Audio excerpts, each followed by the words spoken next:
அனைவருக்கும் என் அன்பான வணக்கம். நான் உங்க ஹீலர் மணிமேகலை பேசுறேன்.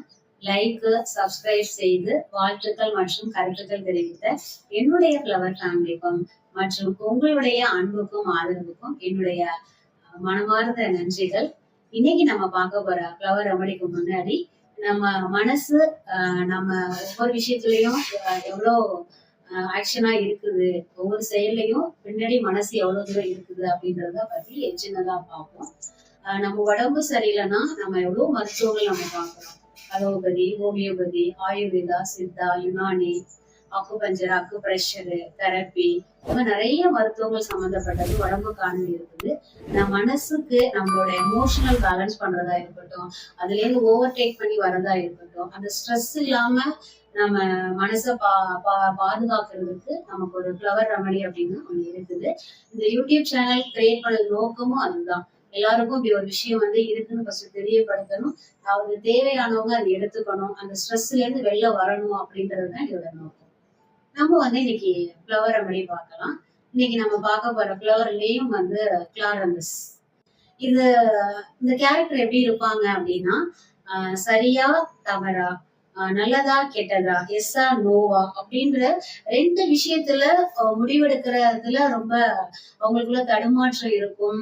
முடிவெடுக்க தெரியாம இருப்பாங்க. ரொம்ப பிராக்டிகலி ரொம்ப கஷ்டப்படுவாங்க. இதுல எல்லா விஷயமும் சரி, அவங்களோட படிப்பு சம்பந்தப்பட்டதா இருக்கட்டும், வாழ்க்கை சம்பந்தப்பட்டதா இருக்கட்டும், இல்ல சின்ன டே டு டே ஆக்டிவிட்டிஸ்ல நடக்கிற விஷயங்கள் வேணுமா வேண்டாமா அப்படின்ற ஒரு விஷயமா இருக்கட்டும், அதுல இருந்து தொடங்கி அவங்க ஆம்பிஷன் வரைக்கும் இல்லது எஸ்ஸா நோவா அப்படின்றது முடிவெடுக்கிறதுல அவங்க ரொம்ப மனநிலை இருக்கும்.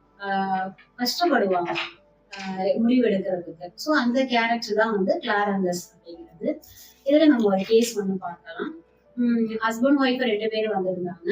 இதுல ஹஸ்பண்ட் சார் தான் கிளைண்ட். அந்த ஒய்ஃப் மேடம் பேசும்போதே ரொம்ப எமோஷனலா பேச ஆரம்பிச்சாங்க. இது மாதிரி ஹஸ்பண்ட் ஒரு முடிவு எடுத்தாங்கன்னா ஒரு ஸ்டாண்டர்டா இருக்க மாட்டாங்க. அது இல்லாததுனால அவங்கள நான் நம்புறதுலயோ அந்த முடிவை நோக்கி எனக்கு பிராக்டிகலா இம்ப்ளிமெண்ட் பண்றதுலயோ ப்ராப்ளம் இருக்குது. எனக்கு அது ஒரு சைடா எனக்கு ஸ்ட்ரெஸ்ஸாவே மாறிடுது அப்படின்னாங்க. என்ன மாதிரி முடிவு எடுக்கிறாங்க, அதுல எது மாதிரி உங்களுக்கு ஸ்ட்ரெஸ் ஆகுது அப்படின்னு அந்த மேடத்திட்ட கேட்கும்போது, ஒரு நேரம் ரொம்ப ஃப்ரெண்ட்லியா பேசுவாங்க. அந்த டைமிங்ல என்னோட அம்மாவோட வீட்டு விஷயங்கள் எல்லாமே நான் அவங்க கிட்டதான் ஷேர் பண்ணுவேன். ஏன்னா எனக்கு ஷேர் பண்றது அவங்க கிட்டதான் நான் பண்ணுவேன், வேற யார்கிட்டயும் நான் ஷேர் பண்ண மாட்டேன் அப்படின்னு நம்பி நான் ஷேர் பண்ணும்போது ஏதோ சம் சிச்சுவேஷன் என்ன பண்றாங்க, அதெல்லாம் ஒரு ஸ்டேஜ்ல ஒரு மாதிரி சொல்லி காட்டுறாங்க.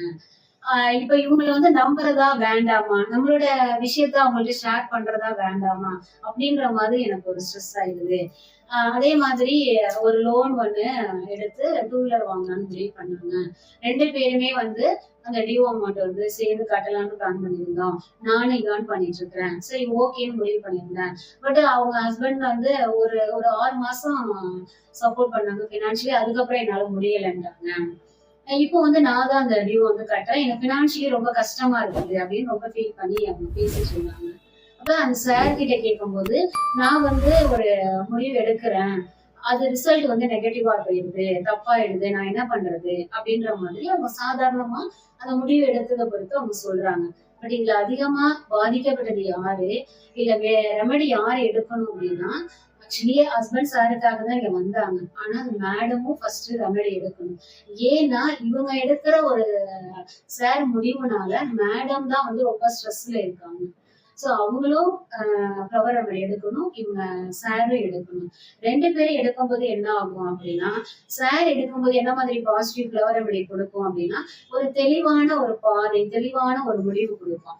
நம்ம என்ன முடிவு எடுக்கிறோமோ அதை பேஸ் பண்ணி சப்ஜெக்ட் நாலேஜ், ஒரு சீனியர்கிட்ட கேட்கறது, இல்ல அனுபவப்பட்டவங்கள்ட்ட கேட்டு அந்த முடிவை எடுக்கிறதுக்கு ஒரு பாதையை அவங்களுக்கு தெளிவா ஒரு பாசிட்டிவான மைண்டை சாருக்கு கொடுக்கும். இந்த மேடத்துக்கு அவங்க ஃப்ளவர் ரெமடி எடுக்கும் போது அவங்களுக்கு அவங்க ஹஸ்பண்ட்னால இருக்கிற ஸ்ட்ரெஸ் அவங்களுக்கு பாசிட்டிவா மாறும். சரிங்களா? சரி, ரெண்டு பேரும் ஃப்ளவர் ரெமடி எடுக்கும் போது இப்ப மேடம் இவங்களை நம்புறதுக்கான ஒரு அவுட்புட் ஒரு சிச்சுவேஷன் அவங்களுக்கு கிரியேட் ஆகிறதுக்கு நிறைய வாய்ப்பு இருக்குது. இப்ப இதனால அவங்க ரிலேஷன்ஷிப்புமே அங்க பாதிக்கப்படுது. இப்ப ரெண்டு பேரும் ஃப்ளவர் ரெமடி எடுக்கும் போது பாசிட்டிவான ஒரு மைண்டும் பாசிட்டிவான ஒரு ரிலேஷன்ஷிப்பும் அவங்களுக்கு கிரியேட் ஆகும். இது இந்த மெசேஜ்ல இருந்து நமக்கு என்ன சொல்ல வருது இந்த கேஸ்ல இருந்து அப்படின்னா, ஒரு முடிவுங்கிறது வந்து ஒரு தனிப்பட்ட ஆளை மட்டும் பாதிக்கிறது கிடையாது. ஒரு குடும்பத்திலேயே உள்ள எல்லாரோட லைஃபுமே அதுல இருக்குது. அவங்க லைஃபும் பாதிக்குது. அதனால இங்க யார் ஒரு முடிவு எடுக்குறாங்களோ, அவங்க வந்து ரொம்ப தெளிவா சப்ஜெக்ட் நாலேஜோட அனுபவப்பட்டவங்கள்ட்ட கேட்டு அந்த முடிவு எடுக்கிறது அப்படிங்கிறது, அந்த குடும்பத்துக்கே ஒரு நல்ல ஆரோக்கியத்தையும், அமைதியையும், சந்தோஷத்தையும் குடுக்கும். அப்படிங்கிறது இந்த கிளாரன்ஸ் வந்து நமக்கு சொல்ல வர்ற ஒரு மனநிலையை நம்ம பார்க்கிறோம். மனஸ்மதியான ஒரு கவிதை. மனதில் அமைதி, முடிவில் தெளிவு, குழப்பமான மனதுக்கும் தெளிவான பாதை தரும். உன் முடிவு உன்னை உயர்த்தும். மனச பத்திரமா பாத்துக்கோங்க. நன்றி. மீண்டும் மீண்டும் சந்திப்போம். உங்க ஹீலர் மணிமேகலை.